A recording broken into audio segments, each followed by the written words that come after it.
Au cœur du Jura, la grande saline de Salins-les-Bains est un fleuron du patrimoine franc-comtois. Fondée il y a 1200 ans, c'est l'une des plus anciennes usines de France. La descente dans les puits dévoile une galerie voûtée du XIIe siècle s'étendant sur 165 mètres.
Une roue à auget du XVIIIe siècle, toujours en fonctionnement, anime silencieusement un balancier de 32 mètres et une pompe, puisant l'eau salée à plusieurs mètres de profondeur.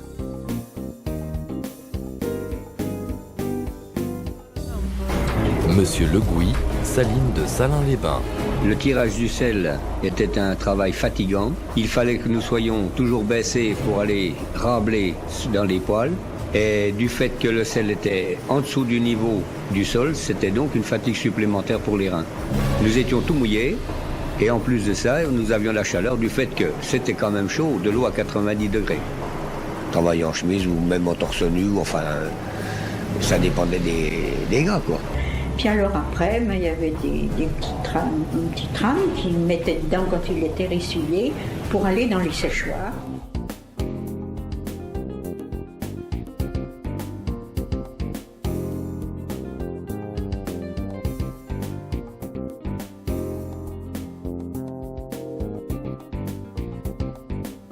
La grande saline n'est pas une mine de sel comme par exemple à Varangéville où le sel est directement exploité.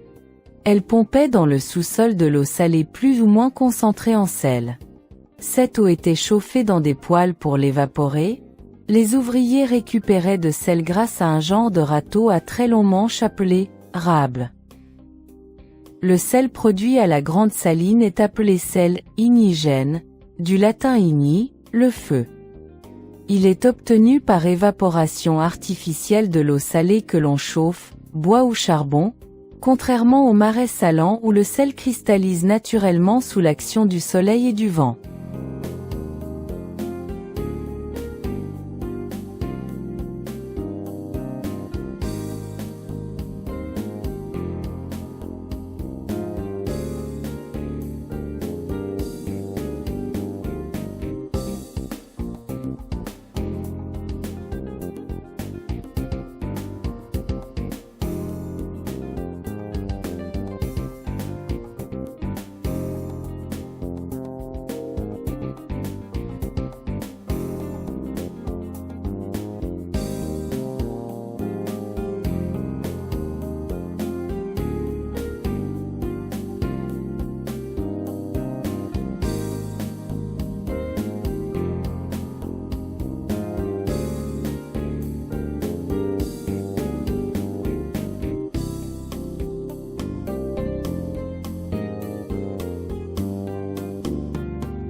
Super.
La saline royale est une ancienne manufacture de sel, commandée par le roi Louis XV, entre 1775 et 1779, construite par l'architecte visionnaire Claude-Nicolas Ledoux.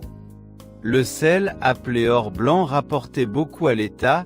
Louis XIV puis Louis XV ont voulu que Salins-les-Bains produise de plus en plus. La limite ayant été atteinte, Louis XV a demandé à l'architecte Claude-Nicolas Ledoux de créer une nouvelle usine de production de sel. Le site d'Arc et Sénan a été choisi car entouré de forêts pour le bois et proche de voies de navigation. Elle n'extrayait pas de sel comme à Salins-les-Bains mais transformait l'eau chargée en sel. Cette saumure était transférée de Salins-les-Bains jusqu'à Arc et Sénan par le saumoduc de Salins-les-Bains à Arc et Sénan, long de 21 km. Ce saumoduc formait une double canalisation en sapin. Afin d'augmenter la concentration en sel de la saumure par évaporation. Il a été construit le bâtiment de graduation. Il était formé d'une immense ossature ouverte en bois long de 496 mètres, haute de 7 mètres, ce qui permettait le passage du vent.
La saline royale fonctionnait comme une usine intégrée, où vivait presque toute la communauté du travail.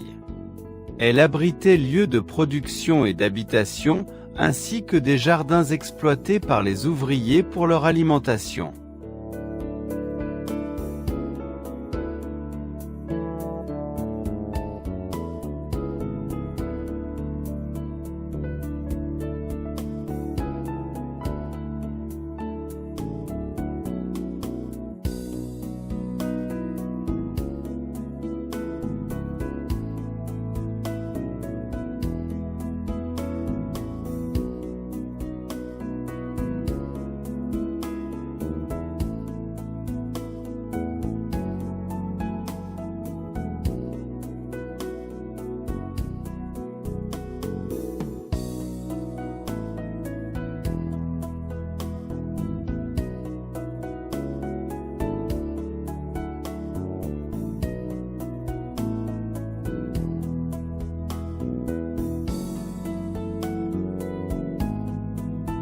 Claude-Nicolas Ledoux est un architecte, urbaniste et utopiste français.